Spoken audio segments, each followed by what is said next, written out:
বারবার ফিনল্যান্ডের নাম উঠে আসছে কেন, কেন তারা সুখী? তো প্রথম যে কারণটি সে আইডেন্টিফাই করেছে সেটা হচ্ছে তাদের হেলদি লাইফস্টাইল। তারা হেলদি লাইফস্টাইলে অভ্যস্ত, প্রকৃতির সাথে তাদের নিবিড় একটা সান্নিধ্য আছে এবং সেই সাথে স্বাস্থ্যসম্মত তাদের কর্মজীবন, হেলদি লাইফস্টাইলের কারণে তারা হ্যাপি। তা আমি খুঁজে দেখলাম যে এখন ফিনল্যান্ডের লোকেরা হেলদি লাইফস্টাইলের কথা বলে, যেটা বিষ্ণু ইসলাম ১৫০০ বছর আগেই আমাদেরকে জানিয়ে গিয়েছে, ঠিক কিনা বলেন?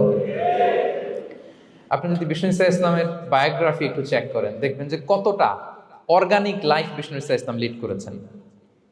প্রকৃতির সাথে বিষ্ণু ইসলামের সম্পর্ক যে কতটা নিবিড় ছিল, আপনি শুনলে অবাক হবেন। ওনার শৈশবের দিকে যদি আমরা তাকাই, আমরা দেখবো যে তিনি মক্কায় জন্মেছেন ঠিকই, কিন্তু মক্কায় বড় হননি। বড় হয়েছেন বনু সাদে। জানেন আপনারা, হালিমাতু সাদিয়া দুধ পান করানোর জন্য মক্কা থেকে বিষ্ণু ইসলামকে